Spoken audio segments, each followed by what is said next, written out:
Hello again, everyone. Welcome back to Johannesburg, South Africa.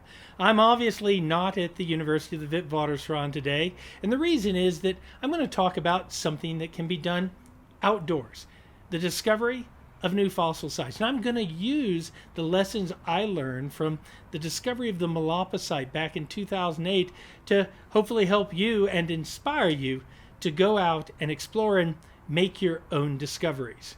I'm Lee Berger, a professor of paleoanthropology at the University of the Witwatersrand, and explorer at large for the National Geographic Society. And let's take a look at how to make your own discovery and how to find a fossil site. In 2007, I was at a personal low point in my career. I'd spent almost 16 years exploring southern Africa and other parts of the world attempting to discover important remains of ancient hominids.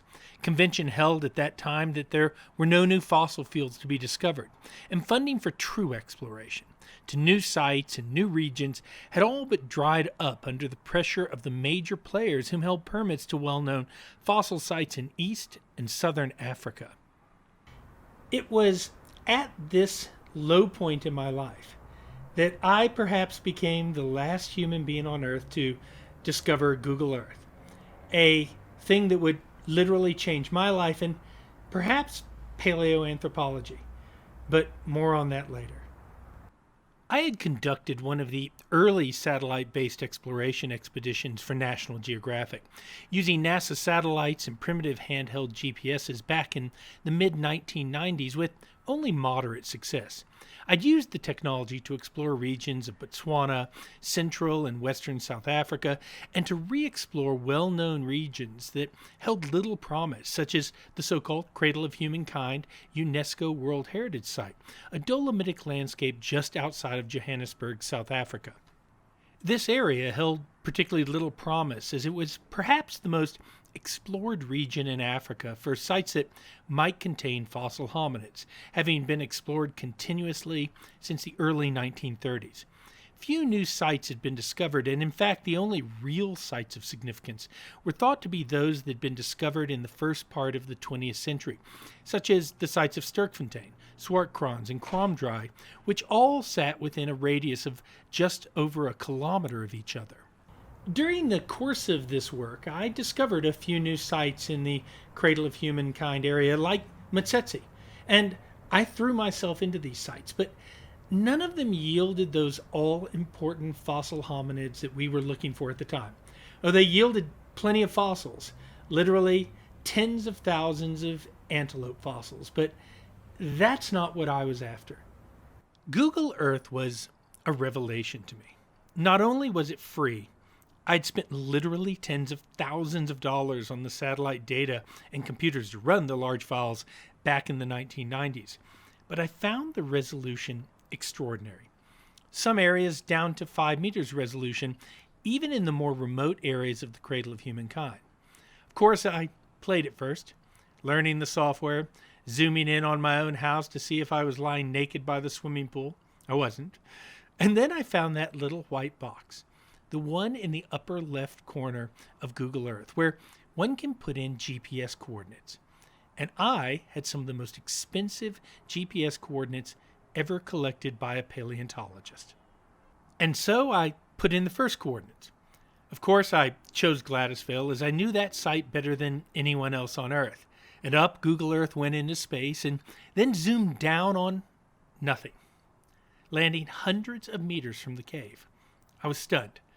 I put in more coordinates from other sites I had mapped in the region, all the same results.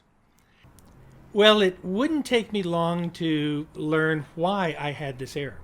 Back in the late 1990s, the US government had owned those GPS satellites, and they put deliberate error in them so they couldn't be used by terrorists to formulate attacks.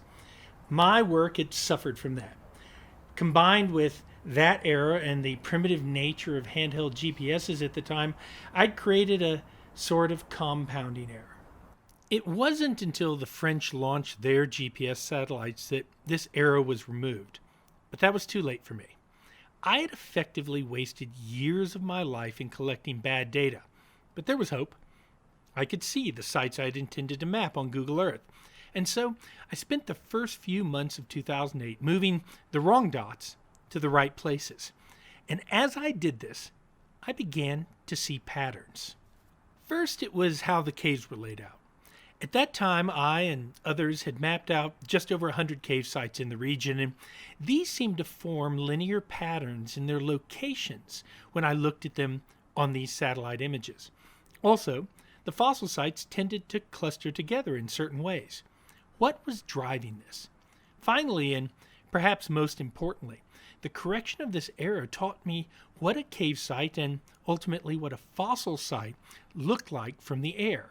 And I soon began to realize that if this was a cave site, well, this must be one too. Though I knew this was impossible, this was, after all, the most explored region, perhaps on planet Earth, for such sites. I, of course, at first convinced myself that there couldn't be more sites. I myself had worked in this area for almost 17 years at that time, walking over every square inch of it. But eventually, the nature of these targets intrigued me enough to throw my laptop and 3G card into my Jeep along with my dog towel and head out into the field.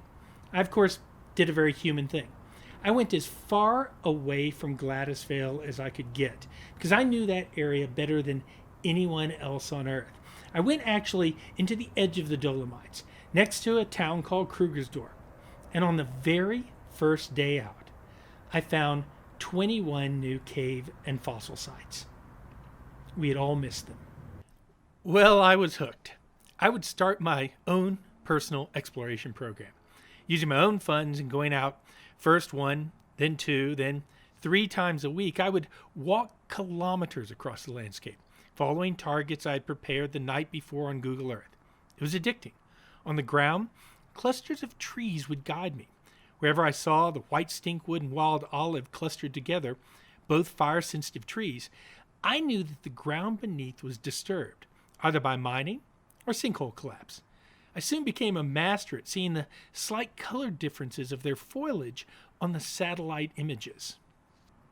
And the straight lines I'd noticed on the first looks at Google Earth were fault lines, and it became clear that where 2 faults intersected, there was a good chance a cave would be found. And so I walked these faults religiously, searching for the clusters of trees or jagged rocks indicating an intersection, and it worked. And finally, I began to connect the idea that spring sites and watercourses, many now non-existent but visible in the geology, were closely tied to the location of fossil sites. I now had my search image. And so with this new way of looking, a revelation occurred. The region was littered with potential fossil sites, and by the end of July, I'd covered an area of almost 350 square kilometers. And I discovered over 700 cave sites and more than 70 new fossil localities. We had all missed the obvious. Again, I was blown away.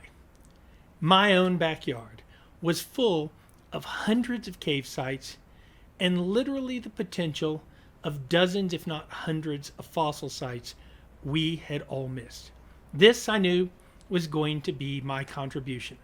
That potential of tens of thousands of fossils that would serve generations of paleoanthropologists into the future.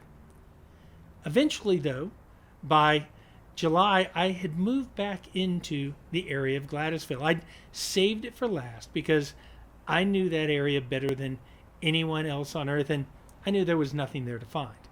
But that's where I learned a hard but valuable lesson. Sometimes you don't know the areas that you think you know the best. For there were literally dozens of caves and fossil sites around Gladysville. I just needed the new eyes Google Earth had given me and a belief that there was more to be discovered to find them. And so, with this humbling fact in mind, on the 1st of August, I targeted 2 clumps of trees just off a track I had traveled literally hundreds of times. Walking up the faint trail created by the skids of ox sledges created by miners more than 100 years ago, I came to the cluster of trees.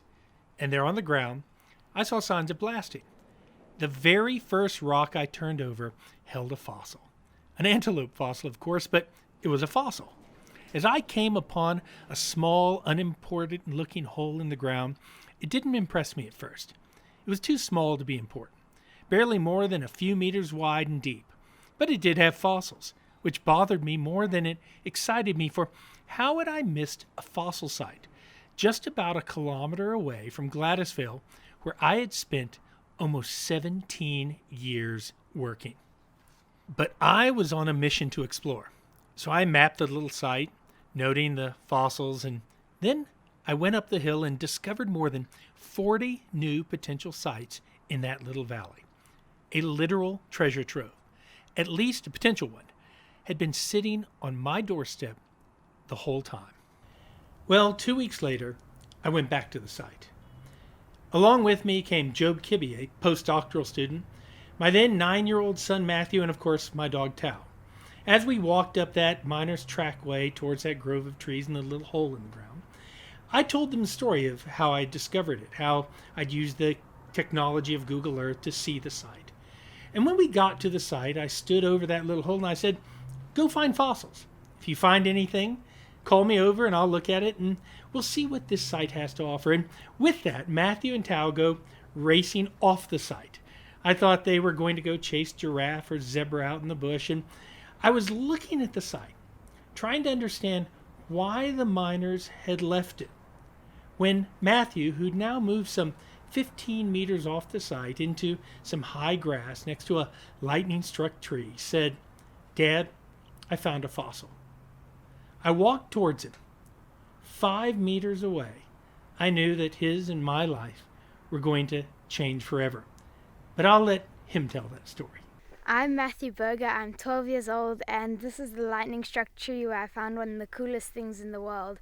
What happened was my dad had found this site 2 weeks before, and he had said that he had found some antelope fossils at it, so he wanted to take me out to see if I could find anything.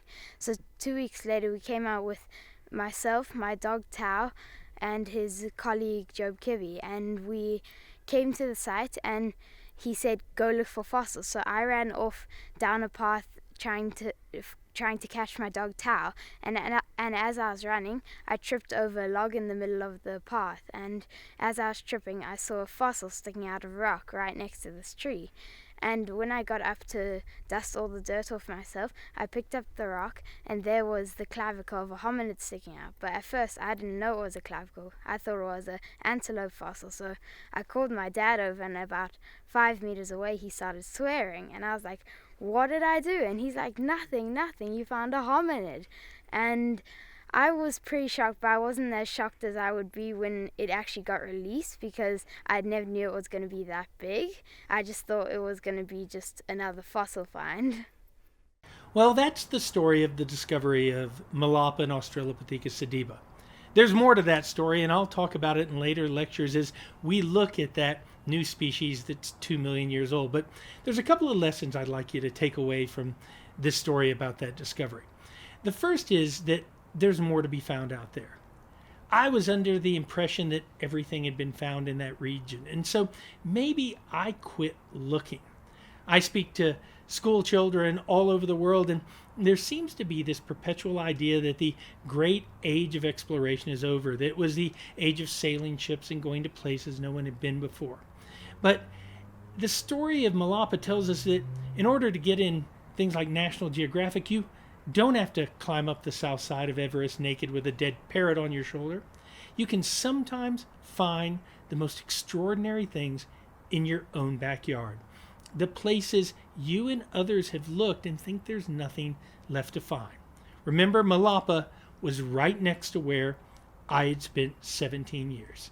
It was within a region that every major scientist in this field has looked for years and years and years. And it was so easy to find, even a 9-year-old could do it. And the final thing that I'd like to leave you with about this story is, while we use technology to enhance exploration, there's nothing that supplants going back out there and looking yourself. Because unless we go out and explore, we'll never make discoveries like those of Malapa. And so, what I'd like to leave you with is never stop exploring. Well, that's all for today. From Johannesburg, South Africa, I'm Lee Berger. You can follow me on Twitter at Lee R. Berger or like my public Facebook page, Prof. Lee R. Berger. Be safe out there and keep washing those hands.